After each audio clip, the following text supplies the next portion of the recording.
તો તમારા જીવનમાં ભક્તિ કરતા હોય તો જરૂરી નહીં કે દુઃખ ના આવે. કેવું?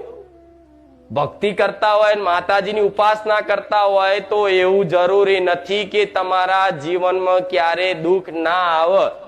ના, દુઃખ તો આવે જ, પણ જો મારો ભરોસો હશે ને તો દુઃખ આટલું હશે ને, પ્રારબ્ધ આટલું મોટું હશે ને, પણ આટલામાં પતાય આડીશ તમને, એને દર્દ નહીં થવા દઉં. હા, શું ખોટું? એટલે હું એવું નહીં કહેતી કે 2 કિડની ફેલ હોય તમે તમારે બેઠી લેજો. ના, ખૂબ માતાજીની ઉપાસના કરો, મારી માનતા રાખો. કેન્સર થયું હોય તમે જોવો જ છો મારા પરચા, મારા ધામના પરચા જોયા છે ને તમે, કે બધાના અલગ અલગ જે બી બીમારીઓ દુઃખ હોય એ દૂર થાય છે. તો એનો મતલબ એવો નહીં, પણ હું માતા એ શીખવાડું છું કે કદાચ માતાજીને પ્રાર્થના કરો અને તમારું કોઈ કામ ના થાય, તમારું કોઈ દુઃખ દૂર ના થાય, તો ક્યારે એવો સંદેહ કરવો નહીં કે માતાજી નથી, ભગવાન નથી. તમે નતા ને તોય માતાજી હતા, તમે નહીં હોવ ને તોય માતાજી રહેવાના. આ શું ખોટું? એટલે તમારા આવા માનવાથી ના માનવાથી દેવી શક્તિને કોઈ ફરક પડે? તમે નતા ને તમારા બા દાદાના દાદા હતા ને તારે હું માતા, હું મેલડી તો હતી જ, ભલે મારો દીકરો આ ધરતી પર નતો.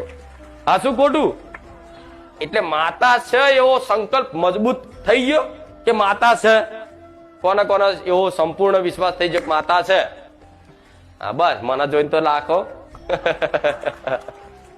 હવે આટલો વિશ્વાસ થઈ ગયો હોય તો પછી માતા છે, બરોબર, તો માતા તમારી છે. તો બસ આ માતા છે ને માતા મારી છે અને હું માતાનો છું. પછી એને નજર હોમે બધું જ થાય છે. કઈ તકલીફ આવી તો એને ખબર છે, શું ખાયું. માતાજી મિત્રો, આપણે મિત્રો માતાજીના વિડીયો તો મૂકીએ જ છે, પણ સાથે સાથે આપણે મનોરંજન પણ જરૂરી છે. તો આપણે એવું વિચારીએ છીએ કે આપણે થોડા કાંઈક કોમેડી એવો વિડીયો બનાવીએ. શું કહેવું તમારું? કોમેન્ટ જરૂર કરજો મિત્રો. હા, નાનો જવાબ જરૂર આપશો. જય માતાજી.